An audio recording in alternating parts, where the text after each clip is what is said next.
কালাম মানে হচ্ছে চাঁচা কাটা, তখলিমুল আজফার নখ কাটা, ওয়ানাতফুল ইবত এবং বগলের নিচের লোম কি করা, উঠিয়ে ফেলা। নাতাফায়ান্তে মানে উঠিয়ে ফেলা, উঠিয়ে ফেলার হাদিস এসছে, সুতরাং এটা হচ্ছে শ্রেয় উত্তম। কিন্তু মুন্ডন যদি করে তো জায়েজ রয়েছে, কারণ উদ্দেশ্য হচ্ছে এখানে চুল যদি থাকে তাহলে ময়লা ধরবে আর দুর্গন্ধ বেশি বাড়বে।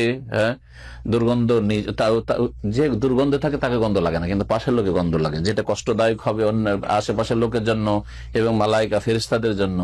সেই জন্য আর এই জায়গাগুলিতে যে জায়গাগুলি ঢাকা থাকে, যেমন এই জায়গাটা বারাজেম বলা হয়েছে, এই জায়গা, তারপরে এই যে হাঁটুর নিচের জায়গা, হ্যাঁ বোঝা গেছে, বগলের তলা, এই জায়গাগুলিতে গোটা শহরে ময়লাগুলি গিয়ে বেশি জমে, ময়লা বেশি জমে।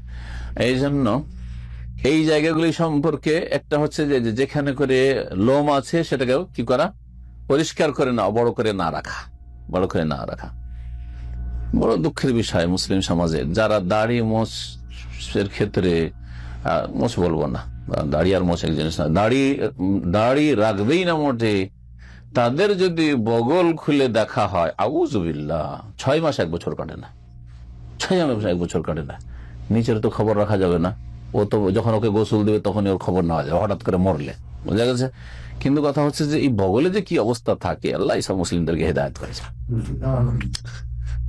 কি বলছিলাম, আরেকটি 10টি সুনানুল ফিতরার মধ্যে একটা আছে গাসলুল বারাজিম।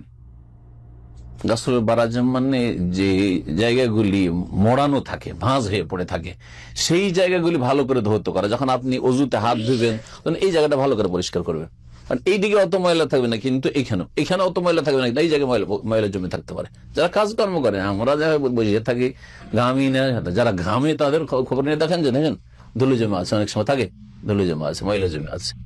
আর তারপরে এগুলো হচ্ছে বারাজিম, এগুলো ধুইতে বলা হয়েছে। না না, জিম বারাজিম বললাম তো, উচ্চারণ গুলো শোনে না। আচ্ছা, নাভির নিচে যে লোম কাটতে হবে সেটা কতটা পরিমাণ? খাতনা সম্পর্কে তো জানা আছে, বাড়তি যে চামড়াটুকু আছে সে চামড়াটুকু কেটে ফেল, এটা হচ্ছে কাতু কুলফাতি যাকার, ছেলে সন্তানের যে বাড়তি চামড়াটুকু আছে সেটাই কেটে ফেলা। আল্লাতী ইউসাব্বিবু বাকাউহা তারাকুমান নাজাসাত, যদি ওটা থেকে যায়, না কেটে ফেলা হয়, তাহলে নাপাকি সেখানে জমতে থাকবে, এই জন্য বলা হয়েছে।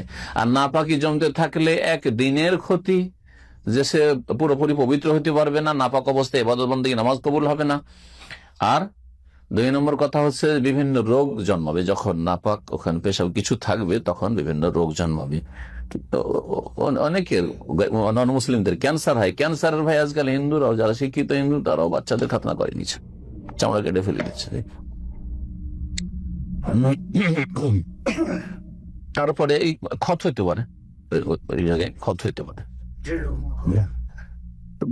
বলছিলাম যে নাভির নিচের যে লোম, এটা আম কথা হলো, কিন্তু এটা বোঝা উচিত কতটা পর্যন্ত জরুরি। নাভির নিচে থেকে শুরু করতে হবে একবারে, একবারে তলপেট থেকে, মানে নাভির নিচে থেকে একবারে নিচে পুরা, দেখা। ভাষ্যকার বলছেন হালকুস সুর আল্লাতি হাওলাল ফারজ, লজ্জা স্থানের চারিদিকে, হ্যাঁ চারিদিকে, তাহলে চারিদিকে বোঝা গেল যে অন্ডকোষের দিকেও থাকতে পারে, সেগুলো চারিদিকে যে লোমগুলি আছে সাওয়ান আকানা কবলান আম দোবরান।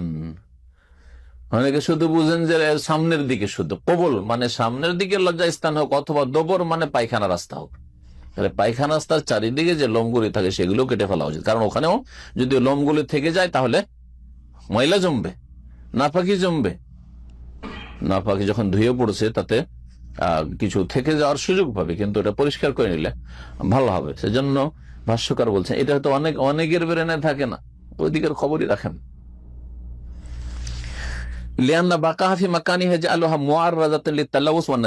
কারণ এই জায়গাগুলোতে যদি লোমগুলি থেকে যায় তাহলে কি হবে, নাপাকি সেখানে জমার সুযোগ পাবে।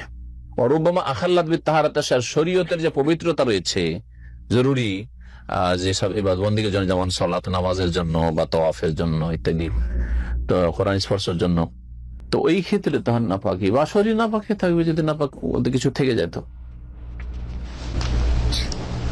আজকাল মহিলাদের রোগ হচ্ছে নখ বড় করে রাখা, জায়েজ নাই, জায়েজ নাই। গায়র মুসলিম কাফেরদের সাদৃশ্যতা এগুলো। মান তাশাব্বাহা বিকওমিন ফাহুয়া মিনহুম, যারা যে অন্য জাতির সাথে যে সাদৃশ্যতা অবলম্বন করবে তাদের দলে শামিল হবে। সুতরাং এসব ফাসেকা মানে ছেলেরাও করে এরকম, ছেলেরা মহিলা সাজতে চাইছে। জি হ্যাঁ, এই হাদিস